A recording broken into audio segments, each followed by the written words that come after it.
Vamos lá? Então paramos no número 84 da página 35 do nosso Catecismo da Igreja Católica. O inciso é a interpretação do depósito da fé.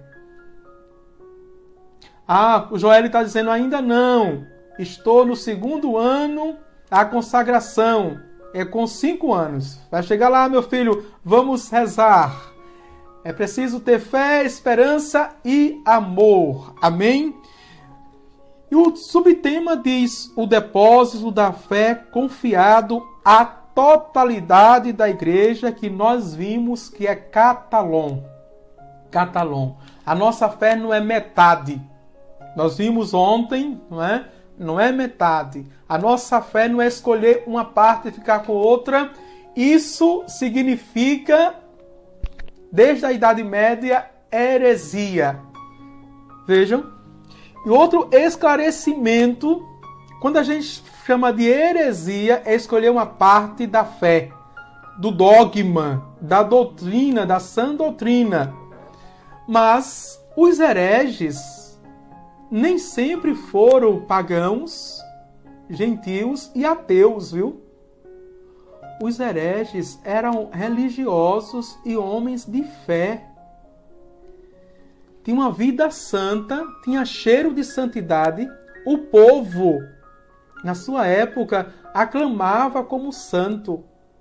Vivia uma vida ascética, ou seja, de jejum, de penitência, eram homens idôneos, vejam, de uma moral impecável, sem ter duplicidade na ética, na moral.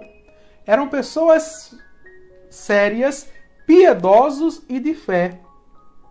Só porque não concordaram, uma vez ou outra, com essa total doutrina da igreja, foi considerado pelos padres da igreja, através dos concílios, como hereges. Por exemplo, os dogmas cristológicos, ou seja, de Jesus Cristo, as duas naturezas, heresias docelistas, veja, não aceitava as duas naturezas de Jesus Cristo, herege, era uma doutrina. Os dogmas marianos, que nós sabemos, e vamos ver no catecismo, quero antecipar, não é? A pedagogia do catecismo, também herege, tá certo? Então, a nossa fé é total, catalon. Jacira Joana já está contribuindo, e Jesus é a lâmpada que o Pai enviou ao mundo para iluminar o caminho dos homens. Contudo, sem a luz da fé não é possível. Amém, minha querida? É verdade, não é possível. Infelizmente, as mensagens não abrem todas, não é? E fica difícil de ver toda a mensagem. Mas a gente já entendeu aqui. Vejam bem, então, o patrimônio sagrado da fé, que chama no latim depositum fidei, depósito da fé. Fidei, fé, depositum, não é, que é depósito da fé. Contudo, na sagrada tradição e na sagrada escritura, foi confiado pelos apóstolos a totalidade da igreja. Foi confiado aos apóstolos. Primeiro a Pedro. Pedro é o primaz dos apóstolos. Foi a ele, veja, era Simão, e o próprio Jesus muda o nome dele para Pedro. Quando se muda o nome na Bíblia, porque quer designar uma missão. Então Pedro é muito mais do que um nome próprio. Pedro é a missão dele de ser pedra, e sobre, veja, a pedra, que é Pedro, rocha, Quefas, foi construída a igreja. Foi na fé de Pedro. Foi na fé dos apóstolos construída a igreja. E por Pedro a todos os apóstolos. Todo o grupo dos apóstolos. Essa igreja, a totalidade dos apóstolos. Viram ontem que falando das igrejas particulares, que é cada diocese, quem é o sucessor dos apóstolos? O bispo. Por isso, em cada diocese está a igreja todinha de Jesus Cristo, na fé de Pedro, na fé do bispo, não é? Nós tivemos 3 bispos, o primeiro, Dom Acácio Rodrigues Alves, o segundo, Genival Saraiva de França, o terceiro, Henrique Soares da Costa, que estamos caminhando para o 30º dia para rezarmos a missa de 30º dia. E ainda o povo está aclamando santo já, santo súbito. Não é? E é uma honra para nós, é uma alegria para nós ter convivido com o santo. Ter convivido com os santos. Veja, os nossos olhos carnais não perceberam. Só os olhos da fé. Vamos adiante. Apegando-se firmemente ao mesmo, o povo santo todo, unido a seus pastores, persevera continuamente na doutrina dos apóstolos e na comunhão, na fração do pão e nas orações. De sorte que na conservação, no exercício e na profissão da fé transmitida se cria uma singular unidade de espírito entre os bispos e os fiéis. E aqui é interessante, nós encontramos respaldo já na Dei Verbo número 10, que vamos ler agora. Porque todo o contexto está dentro desse número. Lembra que nós lemos o número 7, o número 8, o número 9. Vamos ler agora o número 10. Da Constituição do Concílio Vaticano II, que foi 1962 a 1965. Que para nós ainda é o concílio atualíssimo que estamos vivendo. Basta conhecê-lo e vivê-lo. Que o catecismo da Igreja Católica está povoado todinho, embasado nesse magistério e nas Sagradas Escrituras. Aqui também nós vimos, veja, ao redor dos apóstolos, em comunhão, na fração do pão e nas orações. Lembramos de quem?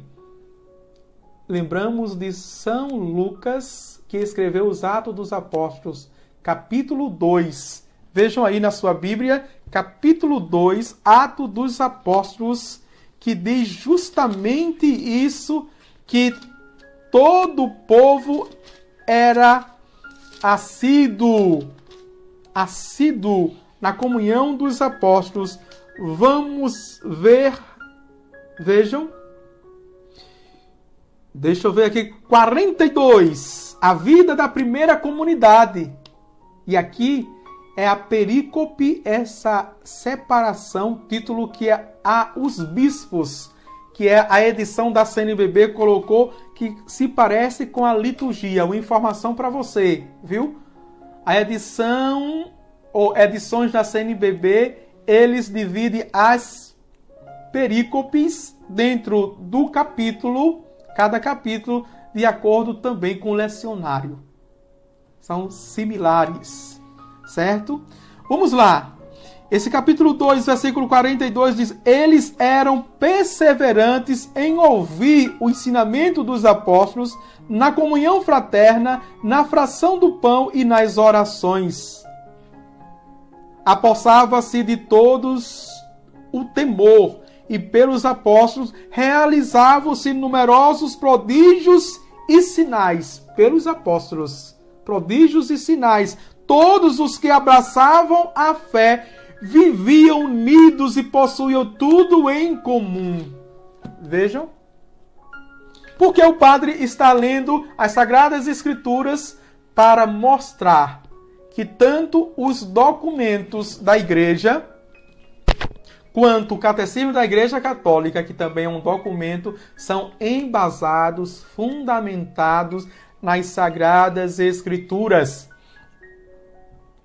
Porque tem católico bobo, me desculpe a expressão, tem católico ignorante que não quer ler os documentos da Igreja Católica porque diz que não é a Bíblia.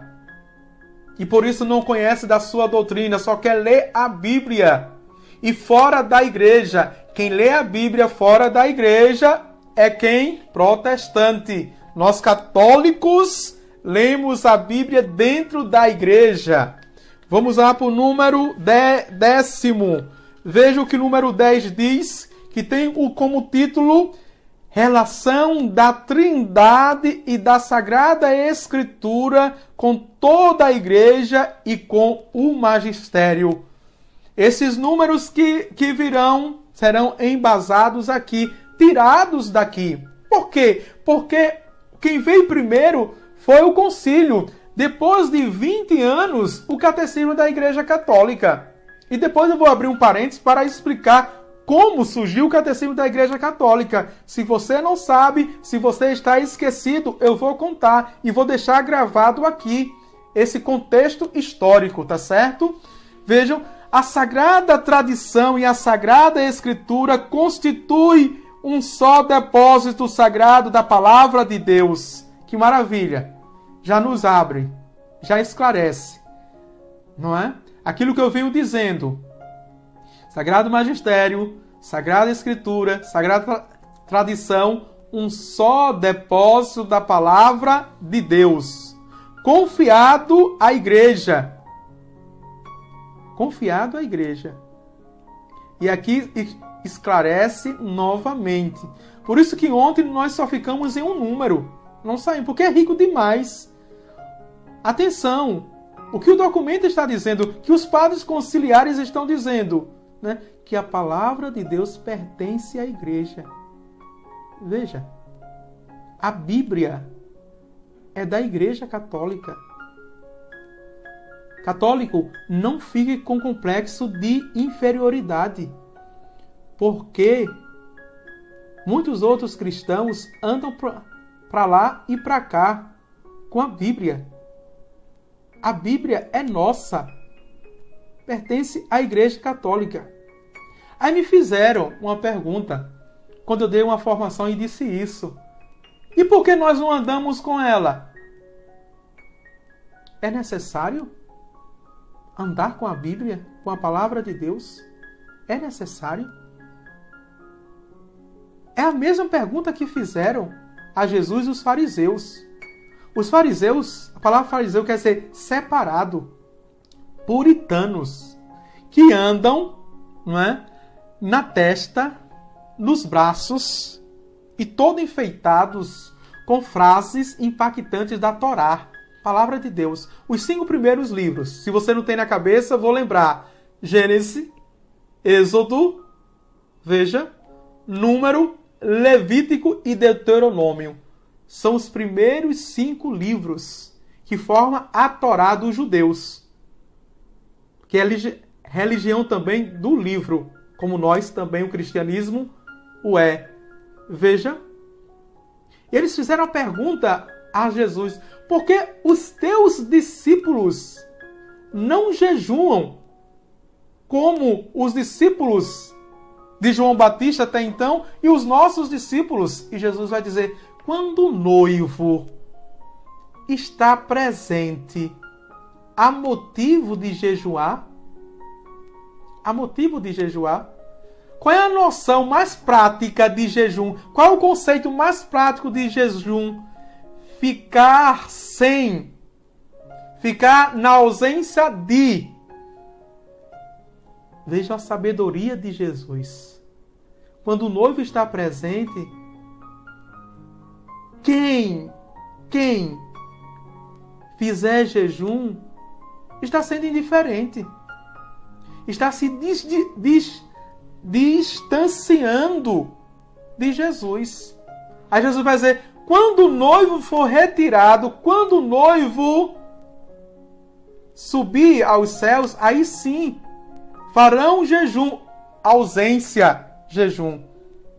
Aí eu quero adicionar agora, explicando, foi a minha explicação, viu? Se a nossa liturgia está toda fundamentada e embasada nas Sagradas Escrituras, eu preciso levar a Bíblia para a missa? Eu preciso levar a Bíblia para a missa? Você que tem a liturgia, veja, desde uma coisa chamada antífona. Antífona, que substitui o cântico de entrada. Se na missa não tem o canto de entrada, não tem, o padre faz aquela antífona rezada ou cantada em reto tom. Em reto tom. Veja. E depois todo o rito, ele é fundamentado nas Sagradas Escrituras. E dentro da liturgia nós temos a segunda presença de Jesus. São as 3 presenças na Santa Missa de Jesus. A segunda, que é o primeiro banquete, a primeira mesa da liturgia da palavra. Em que nós, veja, escutamos em todas as vezes da aparição de Deus, ele pede para escutar. Ele não pede para ler. Escutai. Este é o meu filho amado. Escutai. Usar o sentido dos ouvidos, da escuta, do coração. Abrir o coração. Olha. Por isso que nós não temos necessidade. Temos a necessidade de tê-la em casa.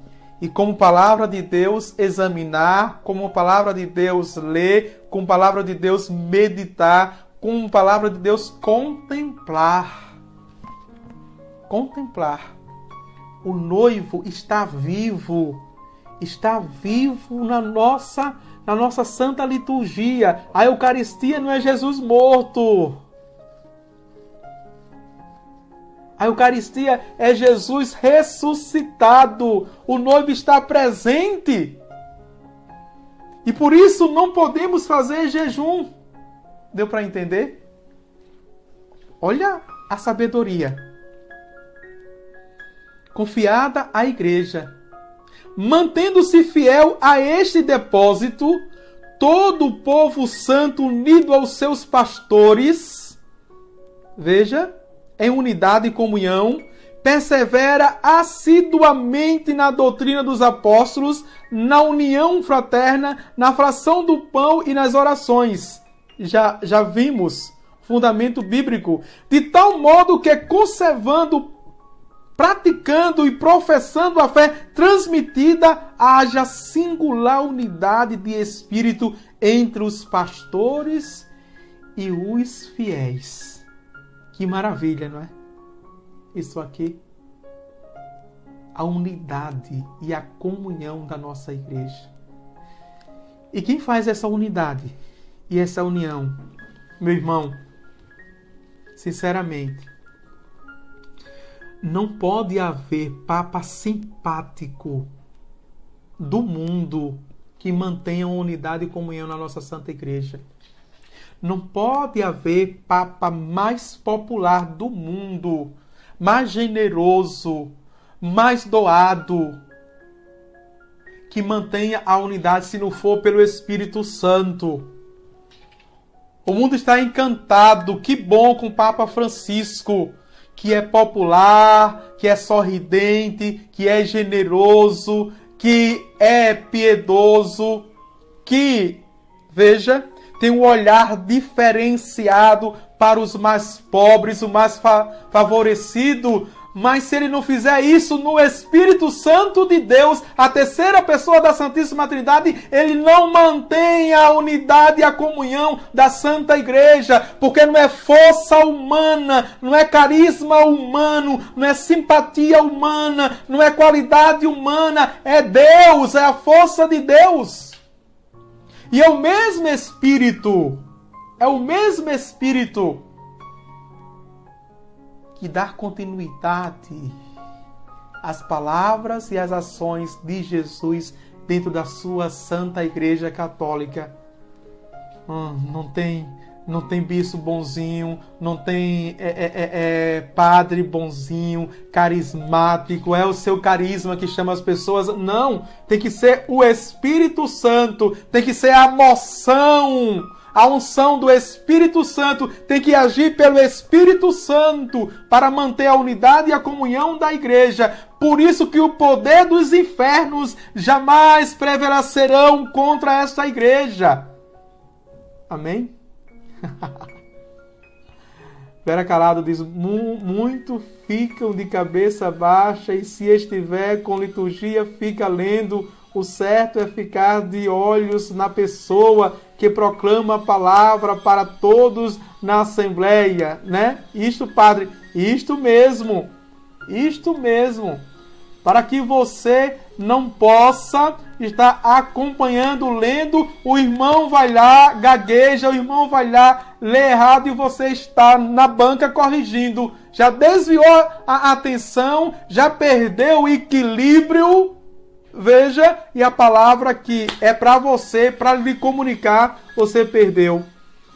Se você ouvir barulho aqui, não é porque inventam aqui de fazer serviço. Eucélia Ramos, boa tarde, sua bênção. Poder. Edivânio, fui ontem ao médico, mas assisti a aula. Tá bem, obrigado, minha querida. Deus abençoe. Maria do Carmo, de parabéns, padre. Desse Senhor falar a verdade. Conceição, ô padre, boa tarde, sua bênção. Deus te abençoe.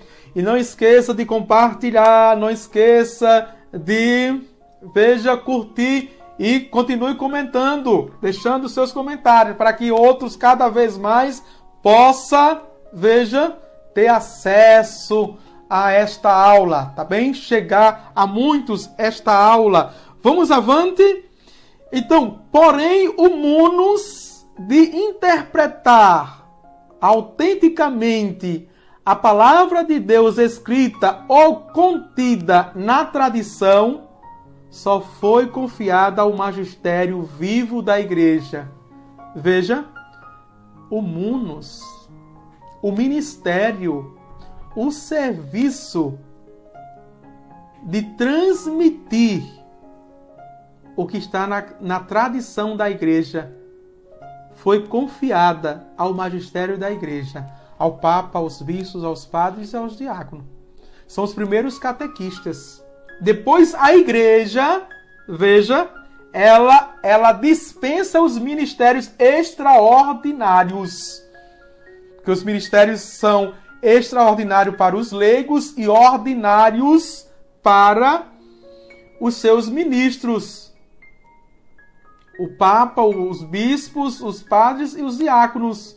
É próprio, mas existe catequista de batismo, existe catequista de primeira comunhão e catequista de crisma. A gente fala tanto que se enrola, né?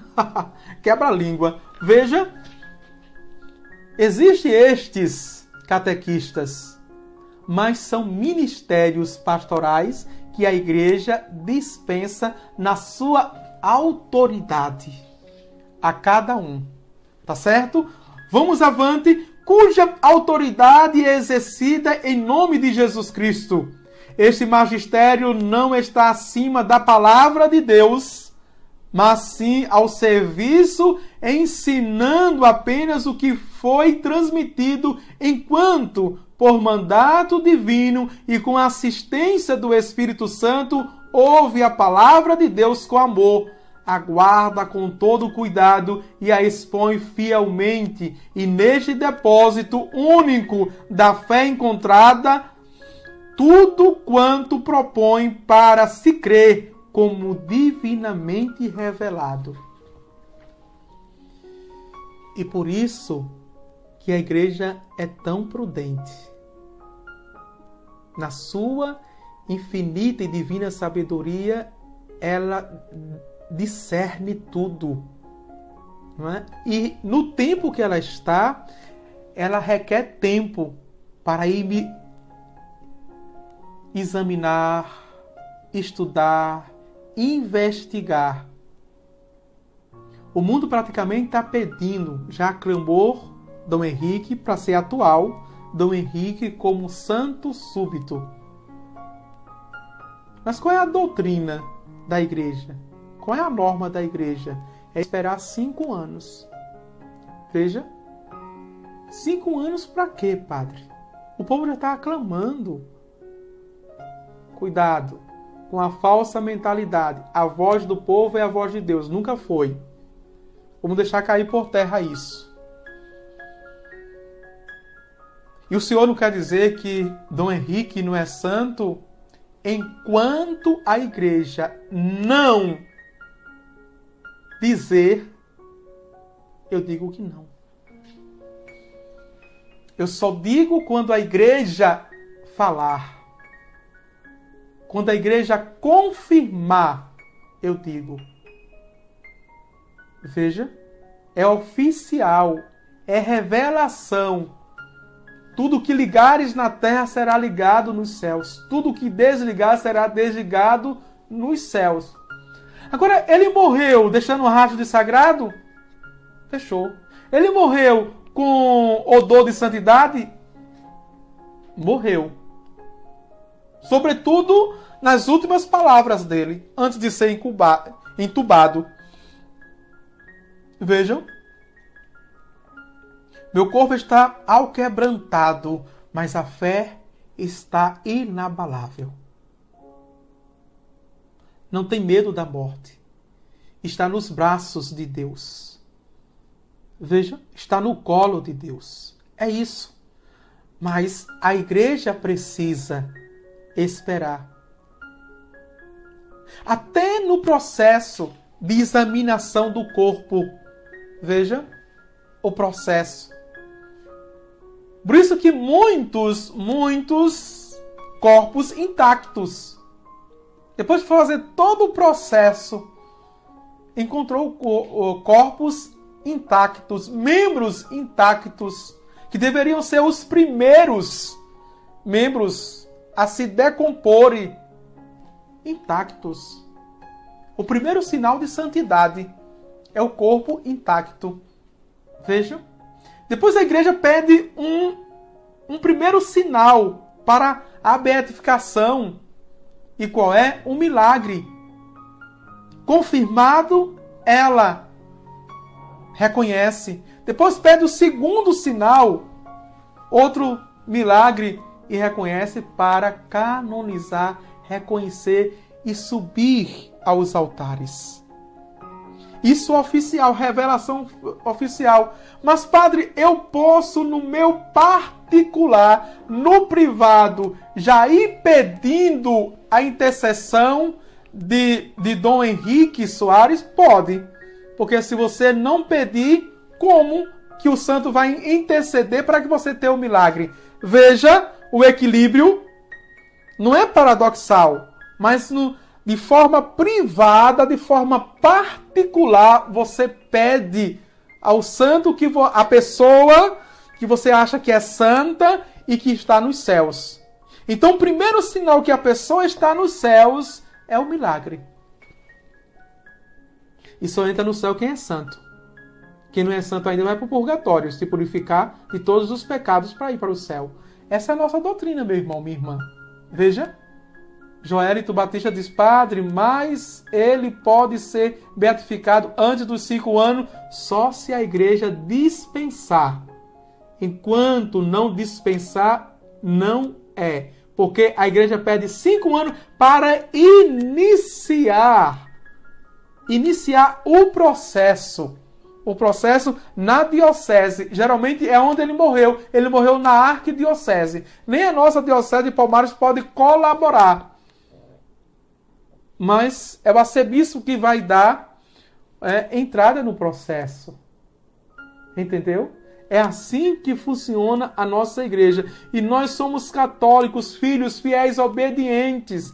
Nada de estar dando pressão popular. A igreja não é populista. A igreja não se deixa, dobrar por ações, levantes. Não. A igreja é coerente ao Evangelho, à sagrada tradição e ao sagrado magistério. Ou seja, a Deus. Ela é fiel. Jacira diz: Padre Edivânio, sou catequista e com muito amor sou apaixonada pela liturgia. Amém, minha querida.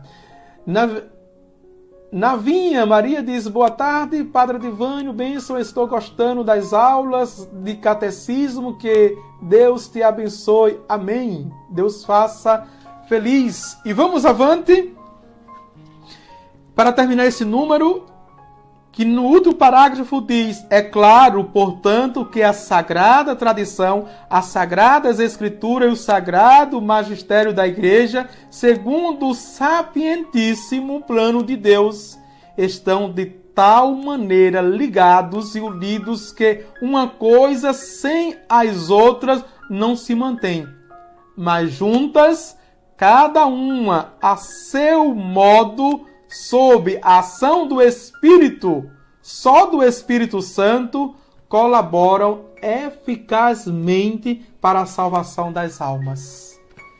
Amém? A constituição Dei Verbo, ou seja, o Verbo de Deus, a Palavra de Deus, nos diz tudo isso. Tudo com muita responsabilidade, Vera. É justamente isso. Tudo com muita responsabilidade. Beatriz Navarro diz: essa prudência é obediência e obediência me encanta. Amém. Veja, por isso que todas as instituições no mundo faliram. Todas. Menos a instituição da Igreja Católica. Por quê? Porque não é apenas humana, ela é divina. Ela é divina, ela é santa. E nada e ninguém pode, veja, acabar. Nem o poder dos infernos, nem o diabo que vem com sua cauda está aí, não é? Devastando homens santos, homens sábios, está iludindo, está enganando, para que surja a imagem dessa igreja. Mas nós já vimos no Catecismo da Igreja Católica que os meus pecados pessoais, nem os meus pecados sociais mancham, sujam a imagem dessa igreja que é santa, que é puríssima, imaculada como Nossa Senhora é imaculada.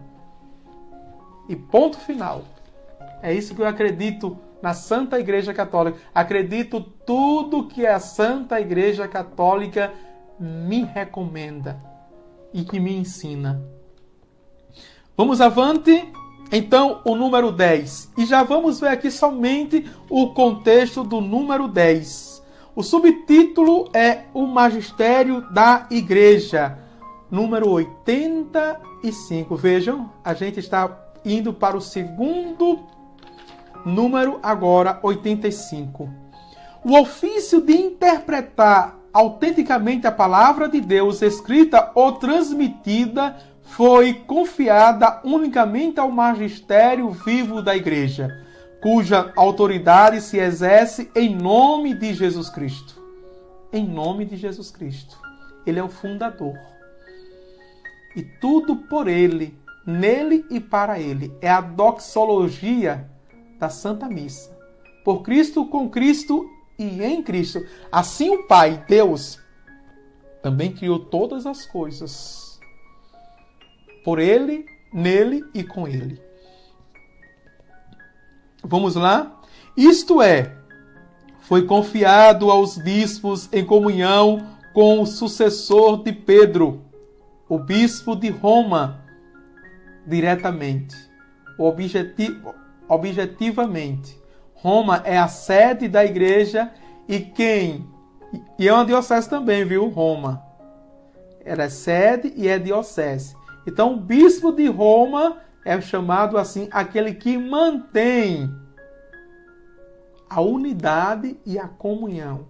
Diretamente é o sucessor de Pedro. Pedro não é o primaz, o Papa é o primaz de todos os bispos, sucessores dos apóstolos. 86. Todavia, tal magistério não está acima da palavra de Deus, mas a serviço dela, não ensinando, senão o que foi transmitido, no sentido de que, por mandato divino, com a assistência do Espírito Santo, piamente auscultar aquela palavra, santamente aguarda e fielmente a expõe, e desde o único depósito de fé tira, e deste único depósito de fé tira o que nos propõe para ser crido como divinamente revelado. Que maravilha! A comunhão, veja, dos três: magistério, tradição e sagrada escritura. E por que não está acima da palavra de Deus? Porque estaria acima do próprio Deus. E quem é a palavra de Deus? Aqui, vamos lá. Aqui vamos entender. Existe a palavra de Deus enquanto sagrada escritura, que está aqui, neste livro, não é? E em cada livro, mas a palavra de Deus que resume tudo é Jesus Cristo. A igreja não está acima de Jesus Cristo. Por isso que eu amo a igreja por causa de Jesus Cristo. Eu sou obediente à igreja por causa de Jesus Cristo. E por quê? Porque Ele é o fundador dessa igreja. Ele é o fundador. E essa igreja, no tempo e na história, continua ainda me dando Cristo na Eucaristia, na palavra, nos sacramentos, a vida todinha de Jesus Cristo. Me dá uma mãe, Nossa Senhora. Eu não sou órfão, que é mãe de Jesus e mãe de Deus. Vejam como eu não posso amar essa igreja que me dá Jesus Cristo, me dá a Eucaristia, me dá o sacramento. Quando eu rompi essa aliança, tem um sacramento para eu voltar, da confissão. Como não amar essa igreja que vive 100% na plenitude esta palavra de Deus que é Jesus Cristo? Como desistir dessa igreja? Como negar essa igreja? Não posso negá-la. Não posso. É sinal do céu aqui. É o início do reino aqui. Deu para entender? E vamos lá. Jacira diz: o acolhimento mútuo no amor é o caminho para que as mentalidades diferentes não quebrem a união da comunidade. E também Vera Calado diz: se inicia desde os primeiros passos quando se entra no seminário, as etapas que se passa para chegar a ser ordenado. É verdade. Bem preparado, igreja que ama. Amém. Nevinha Maria diz: olha, padre, quando eu falo para as pessoas que só existe uma religião que é a católica, sou criticado. Amo minha religião. É sempre assim, minha querida. Mas vamos continuar firme e forte, vivendo esta religião, vivendo esta igreja. Vamos avante. Aonde paramos? Todavia, não está acima da palavra de Deus, mas a serviço dela, não é? Que foi transmitida no sentido de que, por mandato divino, com a assistência do Espírito Santo, que nós já vimos aqui. 87. Os fiéis, lembrando-se da palavra de Cristo, a seus apóstolos: quem vos ouve, a mim ouve. Lucas capítulo 10, versículo 16. Veja, recebe como docilidade os ensinamentos e as diretrizes que seus pastores lhes dão sobre diferentes formas. Jesus disse justamente isso, apontando para os discípulos e para os apóstolos. Quem vos ouve, a mim ouve. Quem vos ama, a mim ama. Não é? E vocês viram no número 86 que piamente auscultar a palavra. Não é apenas escutar a palavra. Veja, Vamos hierarquicamente elencar aqui as palavras. Veja, ouvir é uma coisa, escutar é outra, e auscultar já é totalmente diferente. Ouvir, eu ouço com os ouvidos, Muitas vozes. Posso estar atento ou não ao que eu estou ouvindo. Veja, não é porque eu tenho um aparelho para isso. Não é? Escutar já é dirigir não apenas os ouvidos, mas os olhos. A atenção. Eu só escuto o outro quando eu estou voltado para o outro. Quando eu estou com os olhos fixos no outro. Eu estou atento, estou interessado pelo outro. E ao escutar, já é sentir, é ouvir, olhar e deixar com o coração pulse para que o outro entre. Veja que maravilha, não é? A hierarquia dos ouvidos ao escutar a palavra. Deixar que a palavra entre e mova, mexa com os meus sentimentos, emoções, afetos, me abale. Por isso que o apóstolo Paulo disse o quê? A palavra é uma espada de dois gumes, vai até a travessia da alma, serve para nos disciplinar, nos doutrinar, nos corrigir, nos exaltar e nos edificar na presença do Senhor. A palavra de Deus. Leonardo diz, como o Senhor sempre fala, firme e forte até a morte. Amém. E já acrescentei, viu, Léo? Fiel e feliz. Está firme e forte até a morte, fiel e feliz. Porque o que vamos ter de paga é os céus. Amém? Jacira diz, as igrejas estão unidas entre si, não por laços jurídicos, mas pelas relações entre pessoas que partilham a mesma fé. Amém. Quando você fala em igreja, Jacira, é as dioceses, tá certo?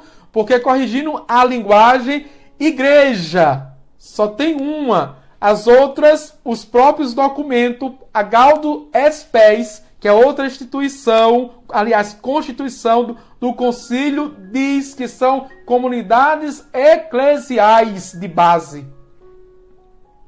Que traz os títulos. E tem agora uma modinha, uma ondinha gospel, que diz que não mais importa título de igreja, denominações de igreja. O que importa é Cristo. É Cristo e uma esperança que irradia. Vejam, eles estão certo primeiro. Porque a igreja, o templo deles nunca foi igreja. Sempre comunidade eclesial. Segundo, está errado. Porque só existe uma única igreja. E Cristo fala por meio dessa igreja, dentro dessa igreja, e a única igreja, com toda certeza, com toda convicção, com toda fé, com toda esperança, com todo amor e eficácia, é a Igreja Católica. Fora dela não existe salvação. Existem germes, sinais em outras comunidades eclesiais, em outras expressões de cristianismo.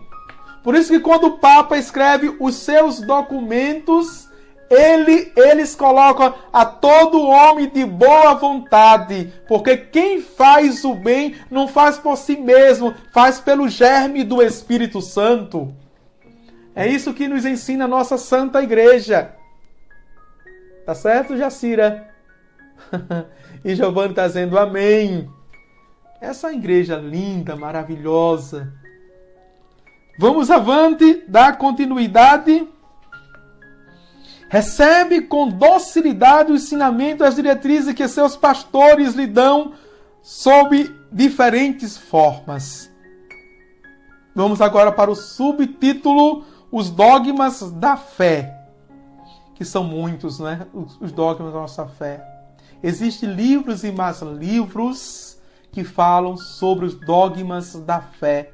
Seria interessante que vocês comprassem, adquirissem um livro que fala sobre os dogmas da fé. São maravilhosos. O magistério, número 88, o magistério da igreja empenha plenamente a autoridade que recebeu de Cristo quando define dogmas. E aqui é interessante que quando a igreja define dogmas, ela está mostrando a sua autoridade, o seu poder, não dela própria, mas recebida de quem? De Jesus Cristo. E é válido a gente estar sempre lembrando. Enquanto a gente repete, a gente vai fixando. Pedro, tu és pedra, e sobre esta pedra eu construirei a minha igreja. Tudo que ligares na terra será ligado nos céus. Tudo que desligares na terra será desligado nos céus. Veja, e o Senhor diz sobre esta pedra, não diz sob, embaixo dessa pedra. Não. Assim, a comunidade de Corintos, que brigava por Pedro, que brigava por Apolo, que brigava por Paulo, quem era o melhor e quem tinha seguidores, estava com razão. Pedro veio com a foice e disse: não, eu não sou e ninguém pode ser de Apolo, ninguém pode ser de Pedro, ninguém pode ser até mesmo de Saulo, de Paulo. Eu sou de Cristo, nós somos de Cristo. Quem morreu na cruz não foi Pedro, não foi Apolo, não foi Paulo, foi Jesus Cristo, quem nos redimiu, quem nos salvou por sua vida. Ele é o fundador dessa igreja. E por isso que ela, com toda a autoridade que recebeu de Cristo, ela define os dogmas. Isto é, quando utilizando uma forma que obriga o povo cristão a uma adesão irrevogável de fé, propõe verdades contidas na revelação divina, ou verdades que com estas têm uma conexão necessária, e verdades absolutas, não verdades relativas. E como tem muitos pagãos, muitos ateus cientistas que dizem: essa igreja da Idade Média já vem com seus dogmas, quer colocar a gente no cabresto, não é? Quer aprisionar a inteligência da gente. O mundo não progride cientificamente, o mundo não progride na medicina, na tecnologia, porque a igreja ainda é arcaica, é atrasada, está na Idade Média. Meu irmão, minha irmã, ninguém nunca viu o mundo tão progressista, tão evoluído. Veja, na intelectualidade, na ciência, na medicina, grandes descobertas, na tecnologia, no avanço. Veja, na comunicação, o mundo na comunicação, o mundo da globalidade neoliberal. Por isso que até esse Covid-19, nesse mundo de relação, de conexão tão articulado, não é? Se expandiu numa velocidade, em poucos meses atingiu todo mundo, porque o mundo avançou. Mas o mundo nunca viu tanto pessoas medíocres, pessoas desumanas, pessoas carrascas. Vejam, o mundo não se deparou com tanta violência, o mundo não se deparou com tanta ambição, O mundo não se deparou com tanto desentendimento. Crescemos assustadoramente em tantas coisas, sobretudo nas técnicas. Mas em humanidade nós regredimos, inchamos, somos robustos em tudo isso que o mundo queria, desde a Revolução Francesa, esta liberdade que a Revolução Francesa reivindicou e por isso tirou Deus. Veja, o iluminismo, não é?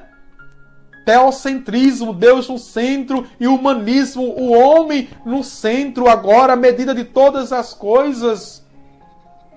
Mas nunca se viu. Nunca se viu. E onde está o erro? Está na igreja. Que houve também uma pluralidade de religiões. O mundo nunca viu, nem no Antigo Testamento, que era um politeísta, vários deuses, várias religiões. O mundo não dá mais para catalogar o número de religiões, estou falando em religiões, e o mundo também de chamadas, né, seitas, igrejas tradicionais que a Igreja Católica reconhece. Vejam, não dá mais para catalogar. E cada nome estranho, esquisito. A culpa é da igreja. E outra coisa, quando a igreja chama de dogma, por que dogma? Doctos. Vem de razão. Por que eu aceito um dogma da igreja? Porque ela me provou, pelo seu magistério, tradição e as Sagradas Escrituras, por sua ciência divina, a verdade absoluta. Eu entendi, passou pela minha cognição, passou pela minha razão, a minha inteligência. Eu entendo, eu comprovo, eu afirmo que fora dessa verdade não há outra. Todas as outras são relativas. Essa é absoluta. Por isso que eu creio. Por isso que eu, tomo para si. Não apenas entendo, mas apreendo. Veja, entender é o objeto fora de você. Eu estou entendendo tudo, eu entendo. É o objeto. Quando eu compreendo, eu apreendo, eu tomo para si. Eu digo, eu entendi, a informação não é mais sua, é minha também. Você compartilhou comigo. Essa verdade não é apenas da igreja, é minha que estou dentro da igreja. Amém, meus queridos irmãos? Foi boa a aula de hoje?